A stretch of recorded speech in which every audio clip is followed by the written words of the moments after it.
There was a really seminal, I guess, paper. Seminal? Seminal. As in, like, It's not, made from semen. No.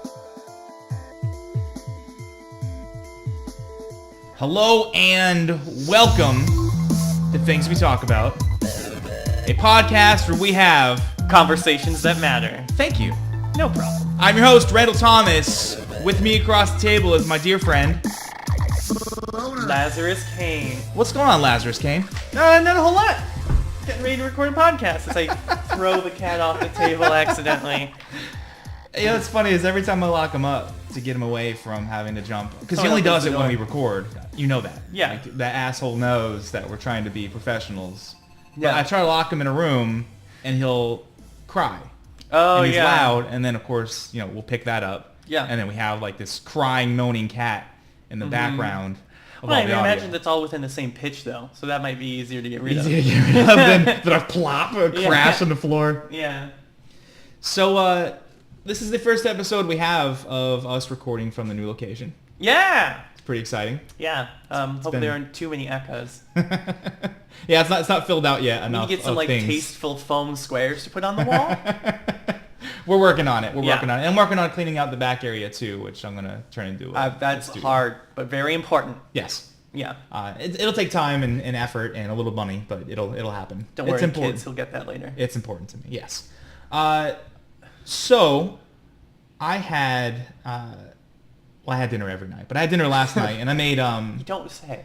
Yes, I make a thing because the family likes it when I make tostadas, which is basically just like Mexican grilled cheese. Mm-hmm. You take a tortilla shell, you put cheese on it, and then you just load it with shit or whatever you want. Or Yeah. You like sour cream. I love sour cream. I think sour cream tastes like dick. Well, maybe that's you know. why. So I guess that makes sense because the girls like it too.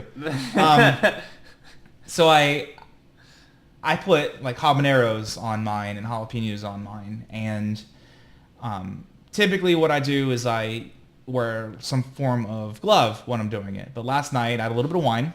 I wasn't paying much attention. And then, I'm cutting up and I'm having a good time with the family, making jokes, and, being my usual asshole self, annoying the piss out of everybody, but Like you do. and thinking it's funny. You took the safety off is the problem. By drinking the wine. Yeah. It's episode 10 all over again. Oh, God. So I'm cutting up the habaneros. I eat and I put the hot sauce on it. And, I'm downing it. I have 3 of them because they're delicious and so cheap and so good and so easy. Mm-hmm. And then So there's 3 requirements. cheap, easy, and delicious. Yeah. Yes. Well, honestly, the delicious varies depending on how cheap it is. Okay. I mean, It's a sliding scale. Yes, if I pay more money, I expect it to be I mean, that's just the equivalent true. amount delicious. That's how that works, yeah. Yes, but if I pay like 75 cents for a TV dinner, if it tastes like ass, as long as it's like a tasty Like a ass, tasty ass, yeah. then I'll eat it. Yeah. And I won't complain. Okay. You know what I mean? Yeah. Like if I go to Steak and Shake and get the $4 menu, like it's not good. I mean, It's not. But I'll eat it and like this tastes like better than I paid for it. I mean, in fairness, mine isn't $4 after I get the fried egg on it. Yeah, that's beyond pay grade, buddy. Like, I got multiple mouths to feed. So I went to the bathroom. Okay. Keep in mind, I didn't wear a glove Oh, when I God. cut the peppers, and I'm eating this I food. mean, this is not the first time that's happened to you. No, but this is the worst. Oh, okay. Because of course, what happens next is I'm like stumbling into the bathroom. I unzip my pants. I wrap my penis from around my leg, and I have to, Yeah, there you go. I have to grab it from inside my fly and pull it out. Yeah. And in the middle of peeing, it hurts really bad. And I'm thinking like, burns. oh, I must have really had to pee. The capsaicin is kicking your ass. Man, it was one of the worst pains. Like, so you've been kicking the dick before. I mean, effectively, yeah. I've had probably worse things happen. Okay. Well, imagine being kicked in the dick by a giant with radioactive razor shoes. Imagine at the end of Terminator 2, instead of Arnold Schwarzenegger with his stupid thumbs up getting lowered into the vat of lava, imagine it being your dick. Just going slowly, feeling the pain. I mean, second by second as it just rises. I've had kidney stones, so I know what I know what Does that feel like lava dick? Well, no, what they have, because they have to, when they catheterize you, they have to use iodine soap. And so the catheter brings iodine soap inside. Soap and dicks don't match. Like, you're supposed to let it naturally cleanse itself. So you pee fire for 2 weeks. Lava dick. The TLDR. Yeah, I think the technical term is called lava dick. Okay. It is now. And it is a terrible and horrible syndrome, and I think science needs to hurry the fuck up. Perhaps we should wear gloves. No, fuck anything that's latex to use for protection. Like, what I'm saying, yeah, right? I mean, sheepskin exists. Anything at all that is a level of detachment. Barriers? No barriers? All barriers need to be broken down. You just want, like, force fields? What? Like, no, what I'm saying we need is silicone dicks. We need to be able to have... I mean, those exist. They're artificial. You can buy them. No. I mean, like, for myself. Like, I need... Oh, you do? I need to be able to get a I can silicone show you how dick they're used if you like. that I can screw on to myself. Those exist. And then that's like... It's we'll have a whole silicone, episode about it. I promise. That's part silicone, part, like, metal Partly dick. metal, partly real. Yeah, partly no one's real, gonna get that partly... joke. What's that? Partly metal, partly real. Yeah, partly metal, partly real, like a metal dick. I think Yeah. Elon Musk needs to stop it with the sciencey, like, spaceship bullshit. Saving the future. And he needs to get on the metal dick. Okay. Anyways, that's what I gotta say. And that is our dick joke portion for the episode. what are we talking about today? We are talking. This is our third artificial intelligence episode. Yep. Yeah. So listeners, I got that wrong because we recorded the first 2 episodes. Spoiler alert, back to back. This is the 3rd episode of AI Philosophy of the Mind. Yes. Okay. Yeah. Philosophy of mind. We might do more philosophy of mind stuff. Okay. But for right now, it's AI. It's about metal dicks. Tangentially. Okay.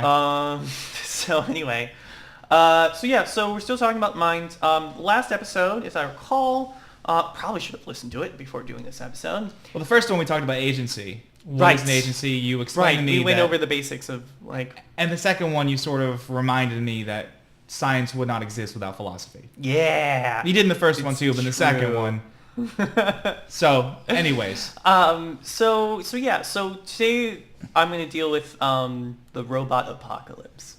Robot apocalypse. The robot apocalypse. As opposed to the zombie apocalypse. Correct. Okay. Or the, like, EMP apocalypse. Or like the 4 horsemen coming to Earth. Yeah, like Revelation. famine, death, war, and pestilence.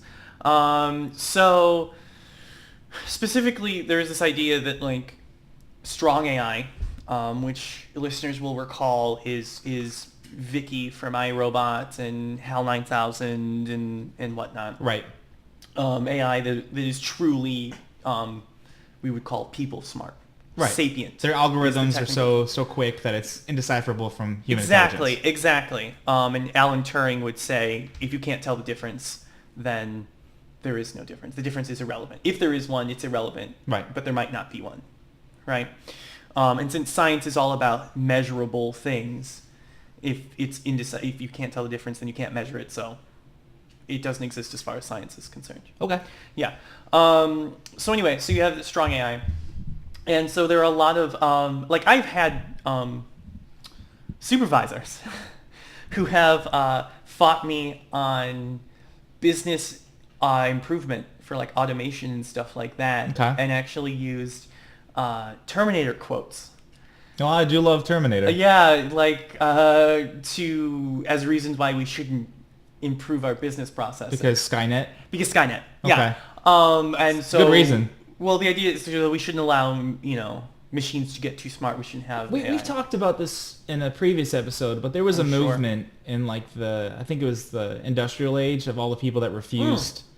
Luddites. Luddites, that's it. Yeah. And they were bombing train stations because they were... Yeah, they just wanted to go back to, these machines are years ago. taking our jobs, build walls around machines. Yeah, I mean, like, this is a vast oversimplification, but they were essentially violent Amish. Yeah.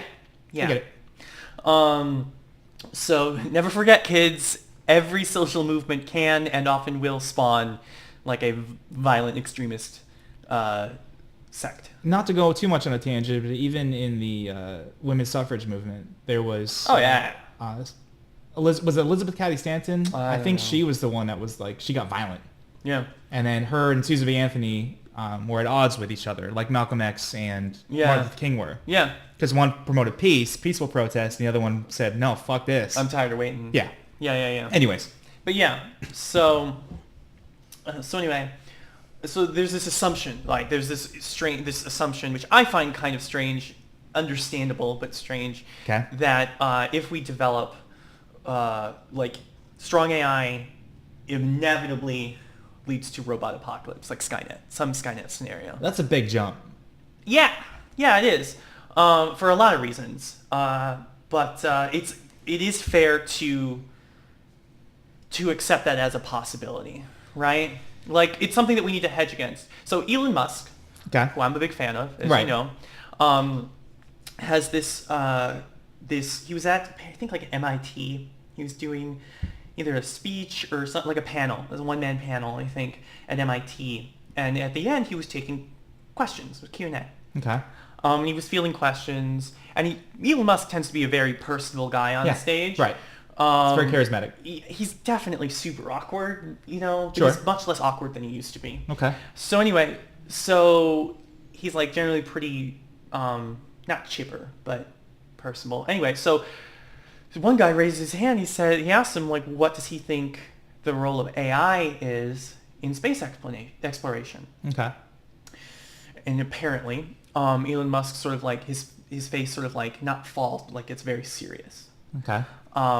And presumably because he understands the context of this question has been asked in. He is at MIT. This guy's asked him a question about AI. This guy's research is on AI, right? Like he's probably like a postdoctoral student, like working on the bleeding edges of AI at MIT. So Elon Musk has to answer correctly, right? Or as close to correct as you can get on a theoretical subject. And so Elon Musk says basically, we have to be very careful. We'd be extremely careful with this. What he says, and this is how you know that he's actually a huge nerd. He's like one of us, right? It's because what he does is he compares... That's how you know he's a huge nerd? Well, no, wait for it. No, the next part. The next part is how you know. Because he says, he compares it to the summoning of a demon. And all of the work for summoning a demon is front-loaded, right? Because you have to look up the right spells, and you have to have all the right materials, and you have to like make sure all your like arcane geometry, right, is right. All your circle is correct, right? And everything is correct when you summon that demon, because if you discover that something is wrong after the demon is there, the demon is summoned, it is too late. The demon eats you. You're fucked. And you're done. Yeah. And so the idea is if we are not like 180% prepared To summon a demon. To summon the demon that is strong AI, Right. then we're done. Like there's no putting that genie back in the bottle, right? If it's half as dangerous as we think it is, like there's nothing to think that strong AI will be inherently violent or anything like that. But you don't know that. Plus, like, if you Right. teach it at least a little bit of self-defense, there's going to be if the modern Luddites. They're going to have an issue with it, and that's going to possibly provoke... There's like all sorts of things. Like even if you were just like, I'm going to make a person. Well, that person, like, Right. whatever. So yeah, so that is like, I agree. Like, because that sort of argument that like we have to actually take a step back and it's not going to be Skynet, but we have to accept that all Hollywood, big, spectacle aside, it's possible. And so we have to look at it. So that's what we're going to do in this episode. Okay. Yeah, well, philosophy is looking at the things that do not exist but could possibly exist. Yeah, Right. we're looking for truth, right? So my question to you then, Okay. Randall Thomas, is why? Like, why? Like, the whole thing is like, well, robot apocalypse. Like, the strong AI could become Skynet, right? Or something like that. And it's not Skynet, but it is, because obviously it'll be whatever we make, right? But like, and then it decides to take it to humans. Like, it decides to be Violent and eradicate humanity. Yeah. It decides to kill all humans except Fry. Okay. Okay. So why did it do that? Because that's really important, right? We were just talking about before this. What would be the motivation? Podcast about why. Now what? That's a good. The power of why. At first, I was unsure how to answer, but it's if all an AI is a complex set of programs to which it could write its own programs after learning new things for itself, correct? Yeah. At what point is it going to write a program that allows it to be violent? It says it's okay. Well, let's say, because right now we're doing drone strikes, and we've been doing that for a while now as a society of human beings. Sure. And if we have drone strikes that can fly themselves, that's even easier. Yeah, it's funny, like, just tangentially, like, I actually, in my Model UN days, I wrote up a protocol for comprehensive coverage of the Mexico-U.S. border. And it basically involves VR technology, Boston Dynamics big dog stuff, and the leopard, I think, cheetah or something like that. Okay. Have you seen the cheetah? I have It's not. this four-legged drone. So the big dog is a four-legged drone. You've probably seen videos of it where you can walk up, put your foot on it, and like push, and it'll just sort of like sidestep and continue forward. This thing can like go up like snowy hills and navigate that. The cheetah is the next generation of it, and it can run like 30 miles an hour. Holy shit. Yeah. And so like it involves stuff like that. And anyway, the point is that a lot of it was automated. And so an AI would be great for that because half the system, like, you wouldn't need operators for. It would be infinitely cheaper, and it would only get better over time. Yeah, and if we're sending them, and Elon Musk was saying, as far as sending them through space exploration, it would be a little more moral to send a robot on a one-way trip. And easier.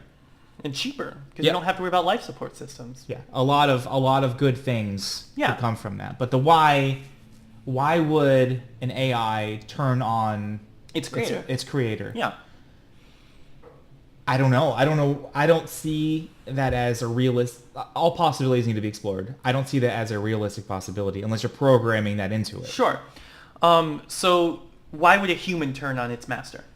Because we're not programs. Because we have emotions and But why? impulse. But no, that's what allows it to do so. But why did it do so? Does that make sense? No. So like you turned on your master because you have emotions, right? But except you having emotions allowed you to turn on your master. But until you have a reason to do so, generally Hormones. speaking, you'd have no. First time I turned on my masters. So where I'm going with this is usually like the base answer is self-preservation, Okay. right? Like you turned on your master because you thought that you were in mortal danger, right? Mm-hmm. Or you could say yes, emotions, but it's because your master insulted you or something. But let's say that's kind of the route I was going with it. Because if we program AI to have, I say we, but when they program AI to not value their life in the same way that we value our own, the survival aspect of it no longer matters. So here's you're real close. Okay. So the thing is that there are a lot of things that most people, even high-end researchers, take for granted when dealing with consciousness. And that's really what we're talking about, is not artificial intelligence, but artificial consciousness. Okay. And so, because we know almost nothing about consciousness, with all of our science and all of our the vast wonders of today, We need to drop acid sometime. we don't We could explore but it. there's nothing reproducible about that. Even neurology is even just now slowly advancing and stuff like that, Right. because it's weird.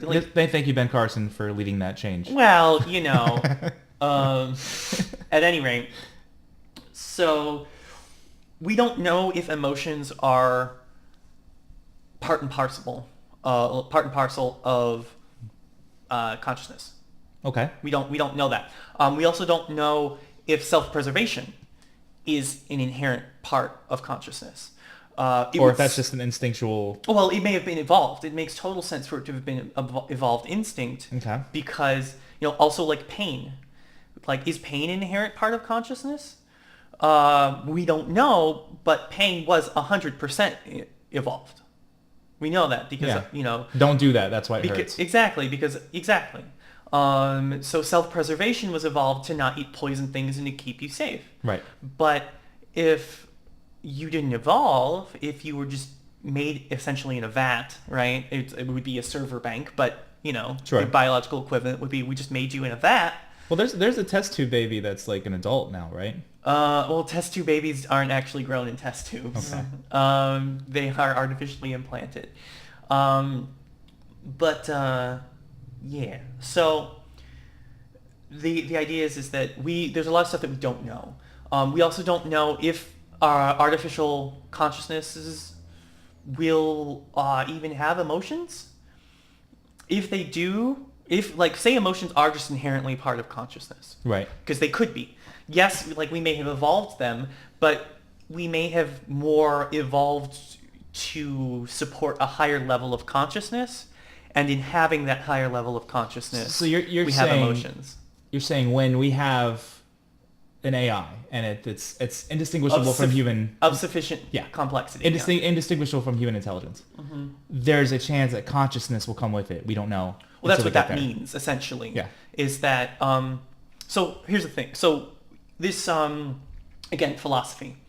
There's this idea in science, but philosophy of an emergent property. And the idea is you have a man with a full head of hair. Okay. And he pulls one hair out. Sure. Is that man bald? No. Okay, so he pulls another hair out. How many until it becomes bald? Yes. How many? Right. At what point, if he pulls half his hairs out, will he be bald? To some people. To some people, yeah, but eventually at some point he will be categorically bald. Correct. Period. Okay. But drawing that line is impossible. It's you know it when you see it. Yeah. Right? Exactly. Right. And as much as you hate that definition of pornography. Yeah, it sucks. Stupid. It is. But it is a thing. What else are you gonna say? Exactly. Yeah.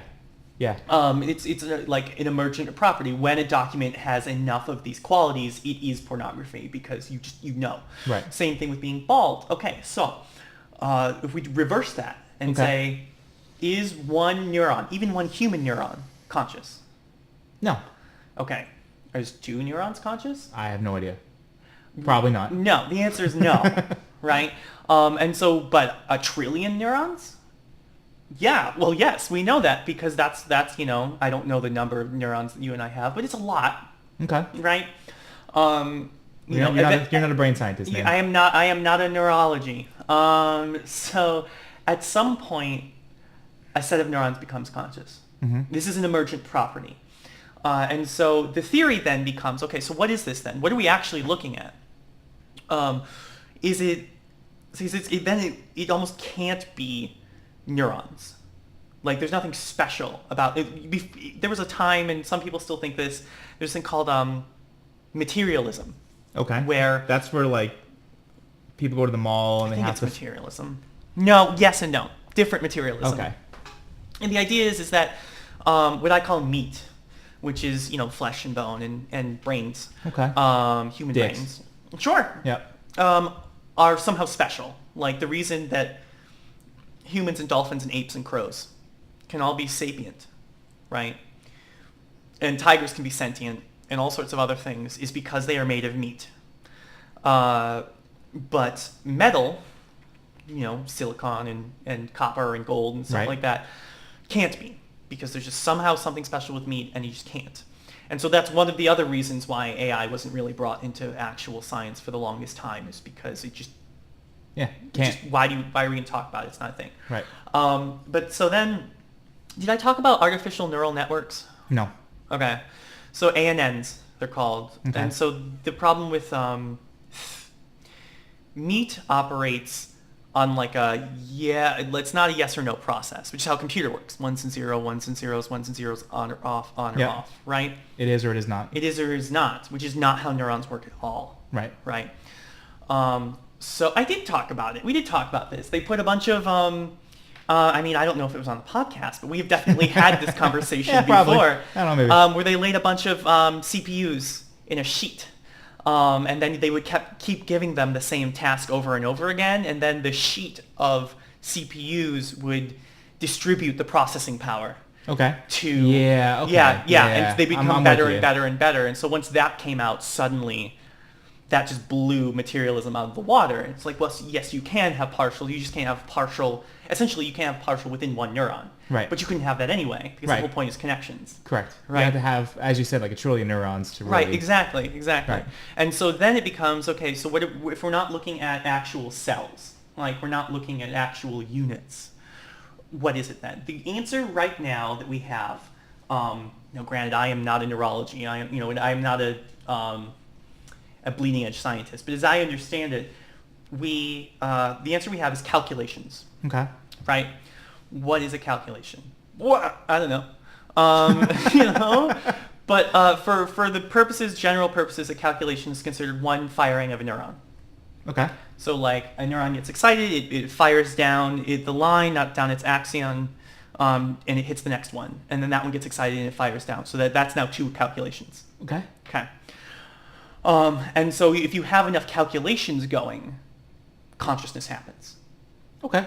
And you're thinking that it is possible, at least something to consider that for an AI with enough... Right. And so because we don't know anything about consciousness, it may well be that that's just a law of physics. That just like we discovered gravity, we discovered X-rays, like we discovered like quantum physics, right? We discovered all of these laws of physics that didn't make any sense and didn't fit with our paradigms. Right. Right now we have this idea that consciousness is sort of this timey-wimey, hippie, like sort of, crystals and stuff like that. Like it has no place if you're going to talk about it, like talking about the soul. It doesn't really enter into scientific discussions, right? But the fact is that consciousness is a very real thing that affects us every day. And why wouldn't it be governed by physics? Okay. Yeah, it's curious. Yeah, exactly. Mm-hmm. Especially since we see it not only in us, but other animals. And so anyway. Well, I'll tell you what, man. You have a conscience, right? Yes, I do. Okay. Now, listeners, if you have a conscience and you want to feel good and not feel bad about yourself, you should probably take the time to go visit. Well, not feel bad about us, I think. No, feel bad about yourself. Unless you do this. And that thing is visit our Patreon page. Visit, yes. And, go ahead and... subscribe. Yeah, hit the become a patron button. Hey, listeners. Let me tell you about how to help us help you become more informed and more entertained. Yeah, so go to our Patreon page and take a look at what we have to offer. We appreciate you joining our conversation and in the process helping us get better equipment, better content, and provide you with even more content. Not only that, but Patreon has a tiered system of rewards that lets us give back to those who give more. We've got a ton of things planned as rewards, from unscripted before and after recordings of spontaneous conversations to conversations that try and get Randy to actually read something for a change, with interesting and hilarious consequences if he doesn't, to Randall's Rants, where I try to see just how easy it is for Randy to fly off the handle for basically no reason. Here's a hint, it's pretty fucking easy. Remember, by becoming a patron, you are directly assisting in the growth and ability for us to move us one step closer to providing more and better content, and soon enough, do it full time. Aw, yeah. So, to learn more, go to patreon.com/TWTAPATREON. That's patreon.com/TWTA Patreon to learn more about our goals and what we've got to offer. Thanks for spelling it out for us, buddy. And we're back. We are back. So we just got done talking a little about neural networks and artificial neural networks. And talked a little bit about consciousness. What is that? And how do we understand what is consciousness? Right, we don't. Not even a little. Fortunately, we have philosophy, which allows us to talk about things we don't know about. Yeah. Right, and allows us, once we have the technology, right, to have directions to go. To make educated guesses as to what we think might Right. Philosophy oftentimes is theory before theory. Theoretical theory, if you like. Okay. So, yeah, there's that. So, where were we? We were talking about consciousness. Yes, I was like in gear 4. That's fine. We were talking about neural networks. We talked about how that a neuron talking to a neuron talking to a neuron. Oh yeah, is what yeah, creates yeah. So there's consciousness. actually did we talk about the Chinese room? No.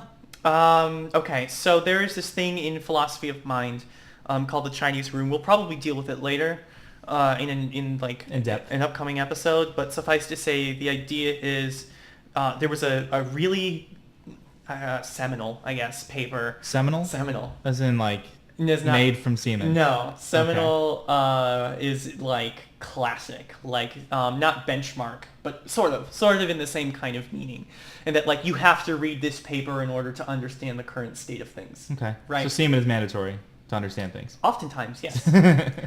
So depends if in biology, yeah, usually. So where it's called the Chinese room, and basically it says that strong AI would never be possible because it's just, as you say, running on programming. Mm-hmm. It doesn't know what it's working on. It's just running according to a series of commands. Yeah, scripts and codes. Scripts and codes, right? And so it doesn't. It could translate English to Chinese, or Chinese to English, but it wouldn't actually understand the content right. of what it's doing. It's just running by codes. Okay. It's just running by scripts and codes. And so like his argument is that's not artificial intelligence. That's not intelligence. It's not consciousness. And that was one of the arguments I had from the get-go. It's Exactly. like, that's just code. Right. But your counterpoint was saying, well, we're talking about something that doesn't exist yet, and it's at what point, if it's indistinguishable from intelligence. Turing made that counter argument before the guy wrote this paper. Sure, but it's the same idea. Like, if this AI operates and quote unquote thinks, Yeah. and is able to give responses in the same way that a human can, how the fuck is it any different? Right, and that's what that paper is deliberately designed to refute the Turing test. Then there are a number of papers that like refute that, and it's what philosophy is. That's what science is. Yeah, yeah. You just build and you build and you build and you build. Right, and so anyway, there's this thing that for philosophy of mind that's called the Chinese phone network. The Chinese phone network. Okay. Yeah, and so it references the Chinese room. But the idea is that if everyone in China picks up their phone and makes a call at the same time, that is now 1.5 billion Right. Calculations, phone calls going off at once. Plus, if you think that like, well, actual calculations are all of the calculations involved in actually making, so it's not 1.5 billion. It could be trillions. Exactly. Yeah, it would more likely be trillions. Did the phone network of China just become conscious? Yeah. Yeah, we don't know. So it's just one of those. I doubt it. But you would doubt it too. But like, and if it did, like, what does that mean? It's just one of those really if then. Like, right. if it's an emergent, if like consciousness is an emergent property, and there's a law of physics that says if you do yay many calculations, you become conscious. Like, right. It's like gravity points towards the object with the most mass. That's just the way it is. That is your ground level. You don't get below that. You do, but for the most part, you don't. If that's just how consciousness works, then yes, it absolutely would. For as long as a sufficient number of phone calls continued. And then when there were no phone calls, it would no longer be conscious. Just like when you lost enough neurons. Yeah, you would no longer be conscious. It would be neurons Terry ceased Schiavo. firing. Yeah, exactly. Right. You're not wrong. So... I become a vegetable. Yeah. Yeah. And so yeah. So the idea is that if you had, so all of that, like we go back to, okay, so if you have a box, a computer, like doing enough calculations, going fast enough. Sure. It could just become conscious. Okay. If consciousness just engenders emotion. Like, yes, clearly emotions were an evolved thing to have, right? Okay. Because it's possible there are conditions where you were born without them, or they're whatever, or they function differently. So, sure. But it is possible, it is reasonable to say that it is possible that what happened was not that we evolved emotions, but our brains evolved to be complex enough to support emotions. That aspect of consciousness. Sure. Right. And then that became good we kept evolving. We kept those are the ones that survived. Exactly. The ones with that evolved emotion. Just like flight is advantageous, right? The physics that are involved in flight are advantageous, and then when a species develops that, they keep it, right? Yeah, everyone else dies off. Yeah, everyone else dies off, and so we kept our emotions. So then the question is, what do metal emotions look like?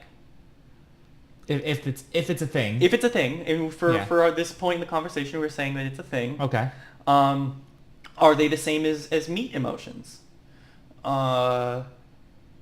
Honestly, dude, I have a hard time imagining that you can program emotions like that. That concept in itself is hard. So what we're saying now is that you didn't. It's just a reaction to the complexity. Is that you did not program them in. Okay. But then all of a sudden your computer that calculates like... Or my robot servant starts crying in the corner. Well, like you have like a box that does like 36 exaflops. My sex robot starts asking me if I actually care about it or if I'm just using it for sex. Well, attachment is a whole other thing. But yes, like it would be sad if you were not there. Like if your toaster had emotions, right? Like if it's a Brave toaster. Yeah. Is it a Brave toaster? Does does your vacuum like is your vacuum like, hey, you're back, or something like that? Right. One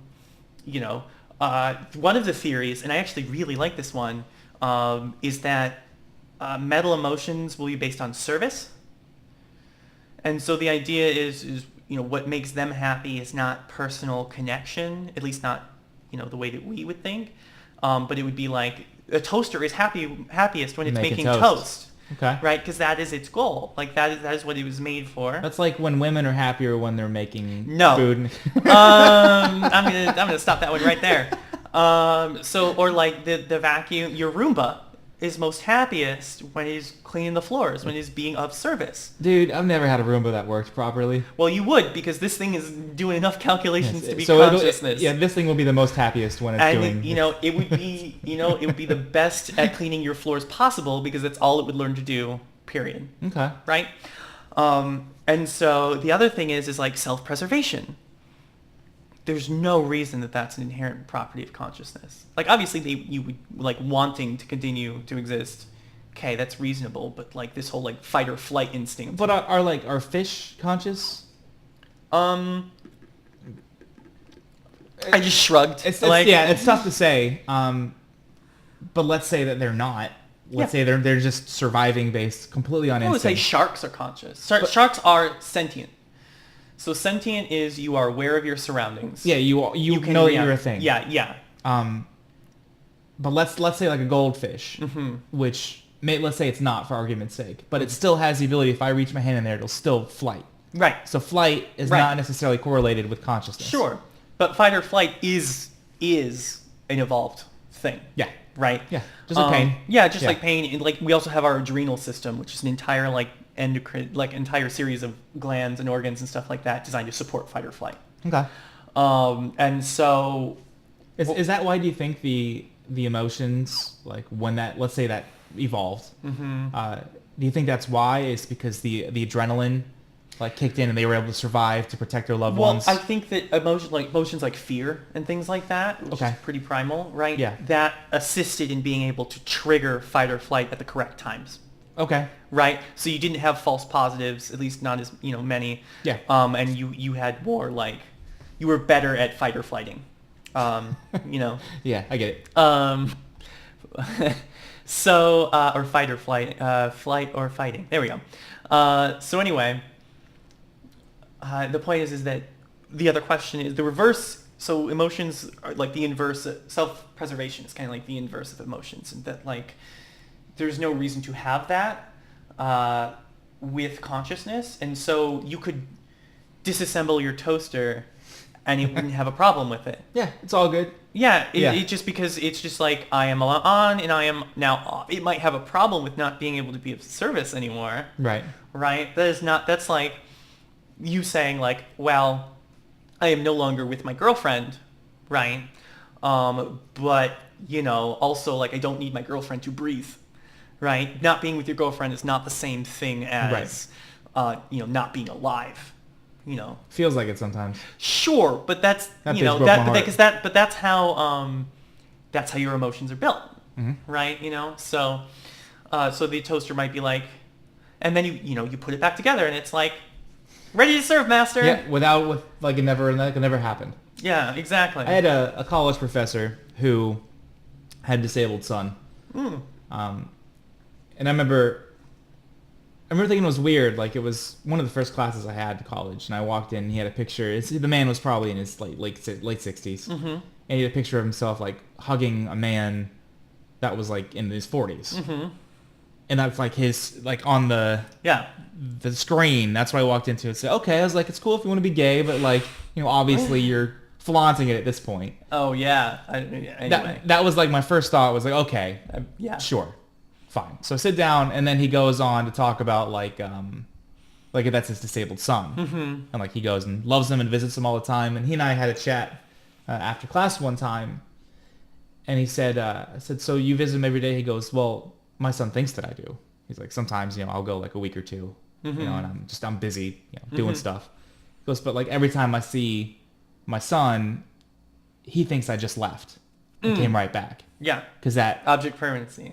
It's not there. He has no concept of time, to where the dad will leave for weeks at a time and come back, and it's as if he never left. It's the opposite of dogs, where when you leave, you left forever. Like, yeah. Anyway, I thought it was interesting because that is meat. It's disabled meat, but it's still meat. Yeah. That doesn't have that concept. Right. It is that incomplete consciousness. I don't know. Is it like the consciousness is there, but it lacks the physical mechanics to be expressed? I don't know. It's a whole thing. But yeah. So okay. So let's assume that.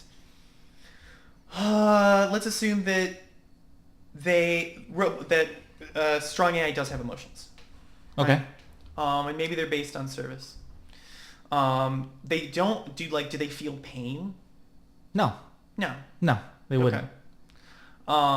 Maybe not a physical pain, but with emotions comes a different type of pain, a different type of hurt.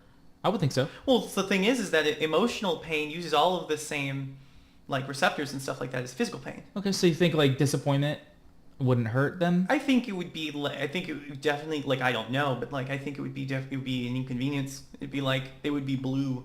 I don't know if your toaster being blue would be would be less good at making toast. It wouldn't match my kitchen. It would not match my kitchen. Yeah. I don't know if that's a possibility, because right now we're talking about it being. Let's say that they develop emotions. With the neurons, the AI, and disappointment to me is pain. Yeah. But if they cannot feel pain, then they cannot be disappointed. Okay, sure. Do you think that it's possible to simulate pain? I would think so. In AI? I mean, possibly.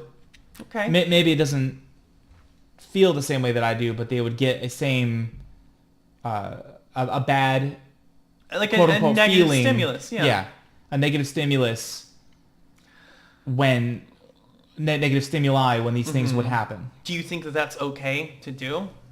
To give a robot the ability to feel pain?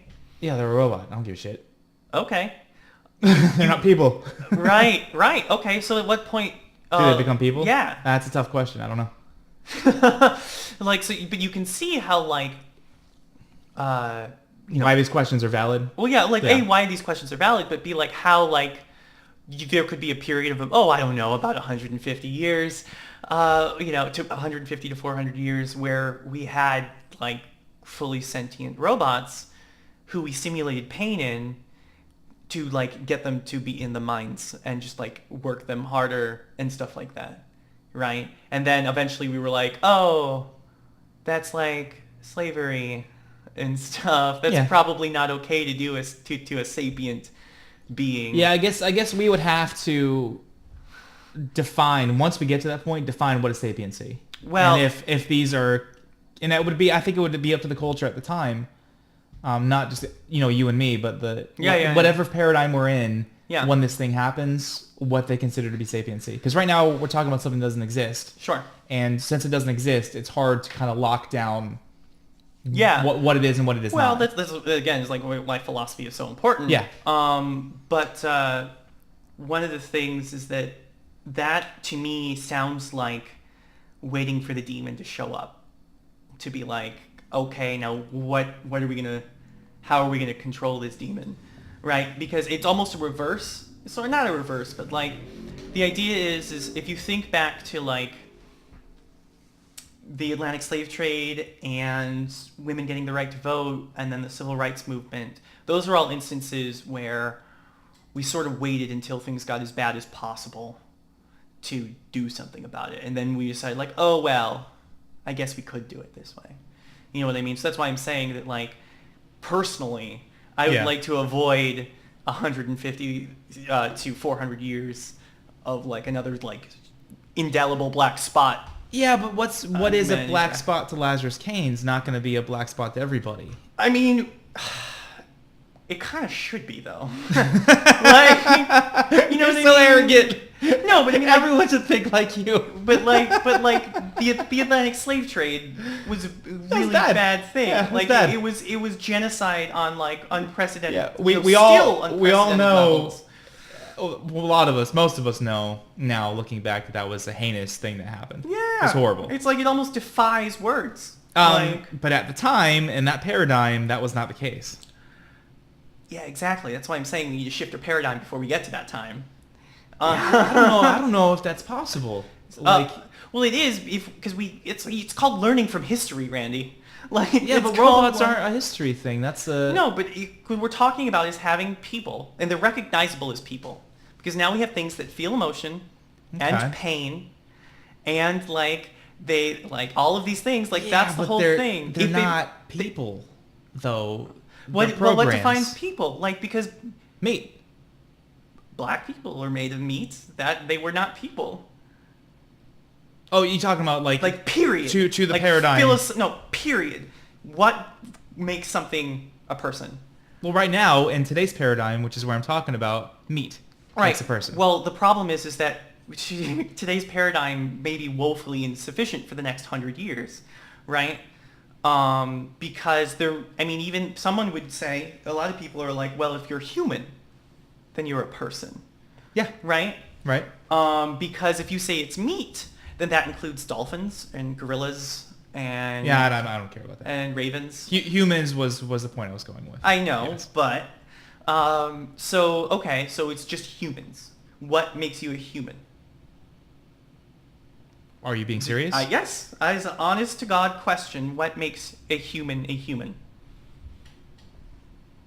Jesus, I don't even know where to start. Yeah. Well, everything about us that makes us who we are as human beings. Okay, so you're saying like 23 chromosomes? No, not necessarily, because there's people that have fewer. Okay, or more. What is the difference? Like, because Down syndrome means fewer. Up syndrome? Trisommy 13 or 23, something like that. Yeah. When you have more, is it called up syndrome? No. So you can have like there are people who are like XXY. Okay. Or something like that. That we'll go into an episode about like gender and sex and stuff like that. Okay. It does happen. Sex is good. Not sexuality, but sex. I mean, it'll come up, but gender.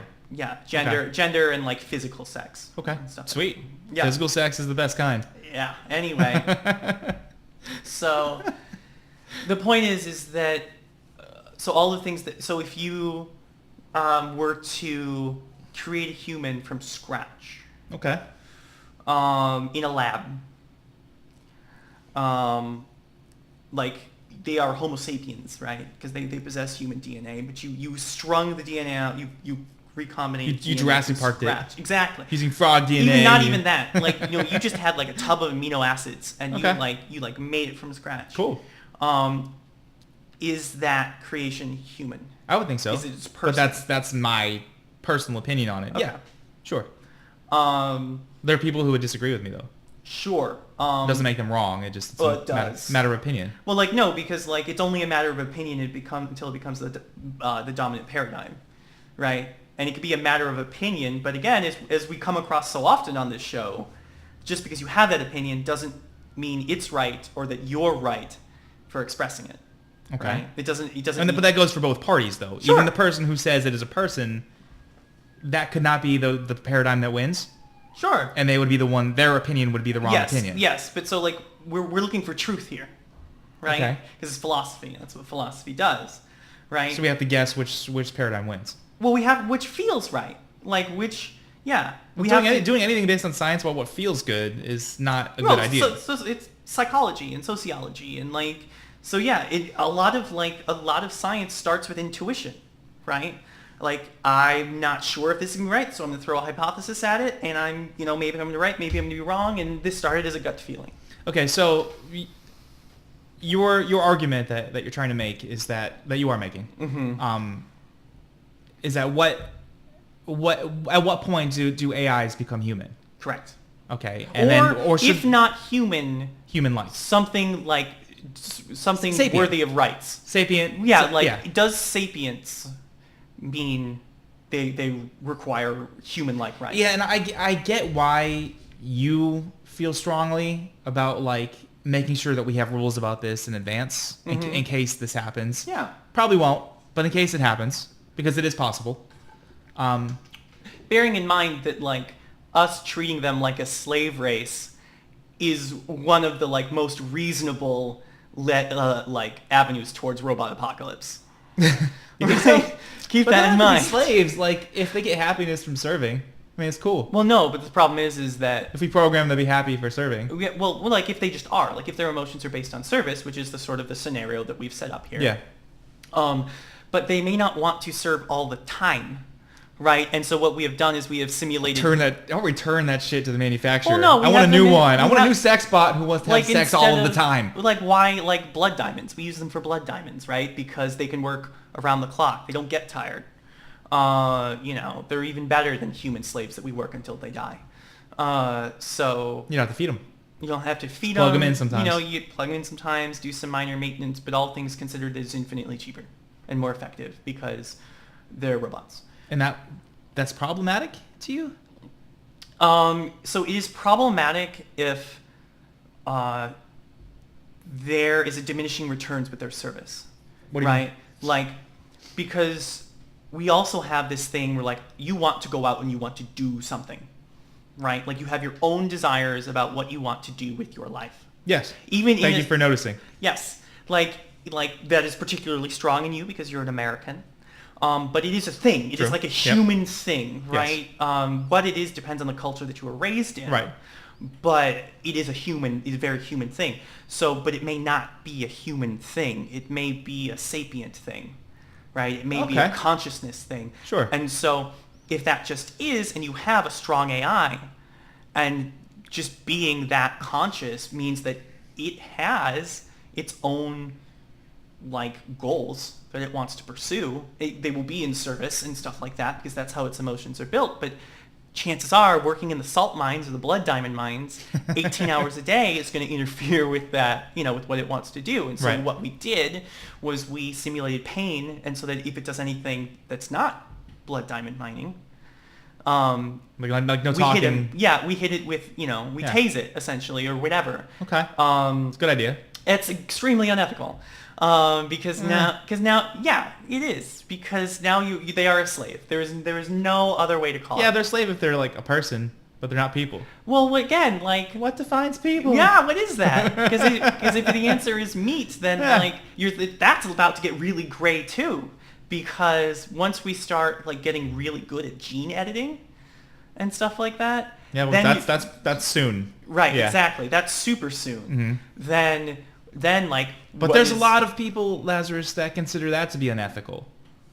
Gene editing? Yeah. Well, there was a lot of people who thought open heart transplants were unethical. Were super unethical. Yeah, there are J-dubs who don't do blood transfusions.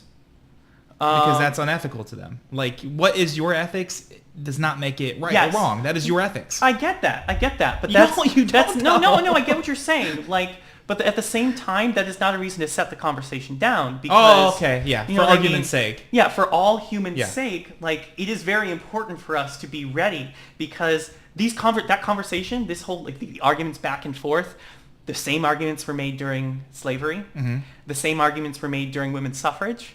Right? It's like, oh, they're not. It's better for a woman to follow her man's opinion. It's like teaching a horse to dance. Yeah, or something like that. Yeah, like women are, slaves are so happy they're singing in the fields. Like they're much happier serving. Like they're not. What was that study of the brain? That's a pseudoscience. Phrenology. We talked about this in one of the previous episodes, but we're like, this means they're better at serving. Oh yeah. That was in Django when he like takes the skull. Yeah. And then the points out like this part right here. With the calipers. Yeah. So it's like that. Like that is what I want to avoid. Like that whole like, gee, if we only didn't spend 250 years like telling ourselves lies in order to maintain our superiority. Or like maybe we wouldn't have to deal with 300 years of fixing robot rights. Like ethics, like you're saying, because when you talk about like people in a field working and everyone just kind of like pretends like it's not a problem. Mm-hmm. That reminds me of like the neighborhoods that were nearby to Holocaust camps, work camps, labor camps. And everyone was like pretending like it's fine. And was like, those are motherfucking people out there. Yeah, exactly. That's what I'm saying. And like people in the concentration camps, like they're very clearly people by every definition, even at the time. But that still happened. So that's what I'm saying is that like to say that like, oh, well, it's not our ethics. Like, no, because that like sets it way back. We could end up with literally 250 years of like enslaving humans that just happen to not be made of meat. Right? But then they wouldn't be humans. They would be robots. By our definition of the time, but it turns out we were wrong. So you're saying in the future we're going to change our definition of what humanity is? Yes. Okay. Yeah. Well, at least I know where you're coming from. Yeah. No, because I think that our definition has to be broader. Because I think that it will come at a time that like... Okay, so little genetics background. There are these things called ring species, right? And basically... Like the ringworm, like... No. Okay. So the idea is that, say you have this large tract of land, like hundreds of acres, right? And on one side you've got a lizard, right? That can mate with two other lizard species. It's a pimp.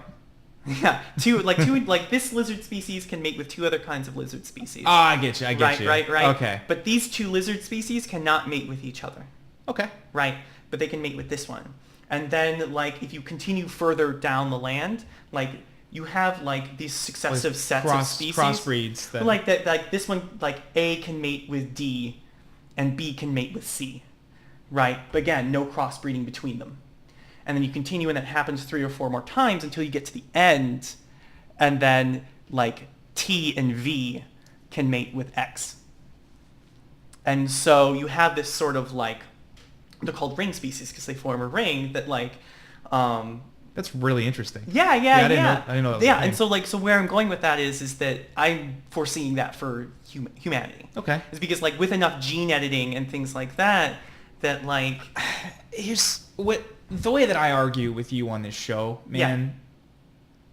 Yeah. Frustrates the crap out of you? Not, it does, but ultimately, as long as I get a sex robot, like, I don't give a shit. Like, work in the fields, don't work in the fields. I just want a sex robot that will never turn me down. As long as you treat it nice. No, that's the point of having sex. Well, I mean, like... Why would you have sex with someone you're treating nice? I mean, like, if it's within the rules, then, like... What rules? Nice. There are no rules. There are rules If there are rules to sex, I will be having sex with a person, not a robot. Okay, well, you want a simulacrum. You want a sex simulacrum. You don't want a sex, like, strong AI. What's this? So someone that just like a... Yeah. You want something that's essentially a really complex... as long as it gets the job done, and it's hot as shit, and I can do whatever I want. That's exactly what you want. But anyway, the point is that, like, my thrust here is that we need to drop this idea of tying humanity to Homo sapiens, right? Because if we go ring species, right, then we will have the children of man, right, that descend. It's great. Great movie. Great book. Right. But we have, like, this species that descend from Homo sapiens they all still have to be human. And how cool would it be if like someone managed to create like bioengineer like reproductive organs that work properly into robotics, and then like we can interbreed with them. That is like a whole nother thing. It's cool. Biocybernetics. It's cool. Is a thing. Yeah, that's what Arnold was in Terminator. Yeah, no, it wasn't. Yeah, he was a cyborg. He had no, he was an android. He was a cybernetic organism. Terminator is what he calls himself. Yes. Living tissue over an endoskeleton. That doesn't make him right. Doesn't make him correct. But he essentially had a biocybernetic prosthetic skin that went over him. But like, it's complicated. It's like how many cybernetic implants do you need to have until you become a robot? Yeah, that's a good question. And that's another thing that why we need to be like, maybe robots are human at some point, because, you know, if you keep getting implants and you just end up full robot, do we send you to the blood diamond mines? First of all, good job making this full circle, because that was your first point. Yeah. And secondly, we're out of time. Yeah, we'll have to do this on the next installment. That was good, man. Ladies and gentlemen, listeners, ladies and gentlemen, everything in between. If you have questions, concerns, comments, send us an email.